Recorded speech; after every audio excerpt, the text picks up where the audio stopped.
Bonjour à toutes et à tous et bienvenue pour ce deuxième numéro du JT des médias. Je suis très heureux de vous retrouver pour débriefer avec vous l'essentiel de l'actu média de la semaine en moins de 5 minutes. Et au programme cette semaine, le buzz de la semaine avec bien sûr le départ de Camille Combal de TPMP. On ouvrira une parenthèse audience avec un incroyable carton pour France 3 mais aussi les chiffres de radio qui sont tombés cette semaine. Et on terminera avec l'info en plus et TF1 qui réclame encore plus de pubs dans ses programmes génériques. Et on ouvre tout de suite ce journal avec le buzz de la semaine. Et le buzz de la semaine, c'est bien sûr le départ de Camille Combal de TPMP. Il en a lui-même fait l'annonce chez nos confrères de Pure Média vendredi, déclarant qu'il aurait aimé grandir dans l'émission et je cite que c'est le moment pour tenter de nouvelles choses. Camille Combal, c'est l'un des piliers de l'émission de Cyril Hanouna depuis 2012. Il est à la tête d'ailleurs d'une rubrique quotidienne d'une dizaine de minutes qui lui vaut chaque soir l'ovation du public. Regardez.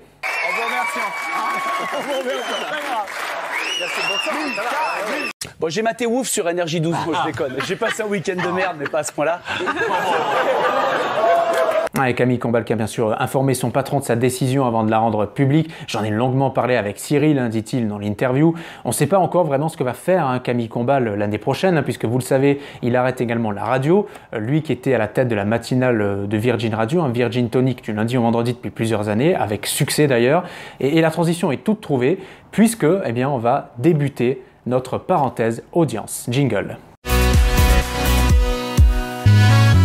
Et vous le savez, Médiamétrique a rendu public cette semaine les résultats d'audience des radios avec la vague janvier-mars 2018.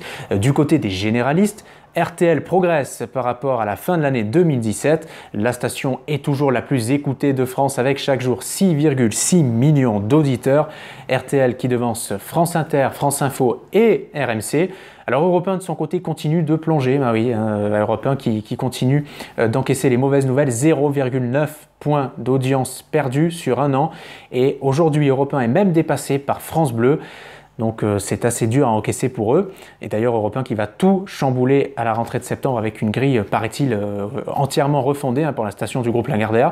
Du côté des radios musicales maintenant, Énergie reste la station la plus écoutée avec 5,4 millions d'auditeurs.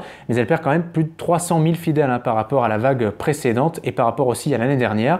Énergie qui devance Skyrock, deuxième radio musicale la plus écoutée avec 3,6 millions d'auditeurs. Fun Radio est troisième avec 3,4 millions de fidèles chaque jour.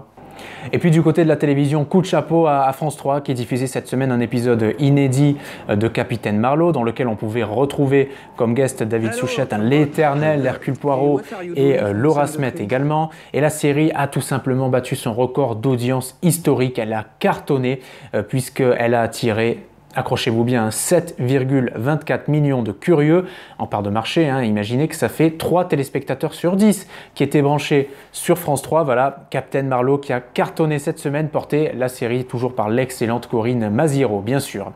Alors il est presque l'heure de se quitter, mais avant, on a un dernier petit point à aborder. C'est l'info en plus de la semaine et elle concerne TF1. Jingle. Eh oui, les patrons de TF1 ont fait parler cette semaine, encore une fois vous allez me dire, puisque mercredi était reçu à l'Assemblée nationale plusieurs dirigeants du groupe. Il y avait notamment Gilles Pélisson, le PDG du groupe TF1, mais aussi Ara Aprikian, le directeur général adjoint contenu. Et ils étaient auditionnés dans le cadre d'une mission, de la mission d'information sur une nouvelle régulation de la communication audiovisuelle à l'ère numérique. Et les dirigeants du groupe TF1 en ont profité pour réclamer une libéralisation du secteur, mais aussi l'instauration d'une 3e page de publicité pour tous les films d'une durée supérieure à 1h30 que diffuseraient les antennes du groupe, ce qui veut dire qu'un film qui durerait 1h32, TF1 pourrait le couper par non plus 2 mais 3 pages publicitaires. Voilà donc une demande à des dirigeants de TF1 qui risquent de faire parler dans les prochaines semaines. C'est la fin de ce journal déjà, je suis très heureux de vous l'avoir présenté, j'espère que vous avez appris de nouvelles choses. N'hésitez pas à liker, à commenter, à partager si ça vous a plu, bien entendu sur les réseaux sociaux. Quant à moi, je vous souhaite d'excellentes vacances pour celles et ceux qui en ont. Soyez prudents également sur les routes, prenez bien soin de vous, profitez du soleil et je vous dis à la semaine prochaine. Salut! Feeling the sunshine.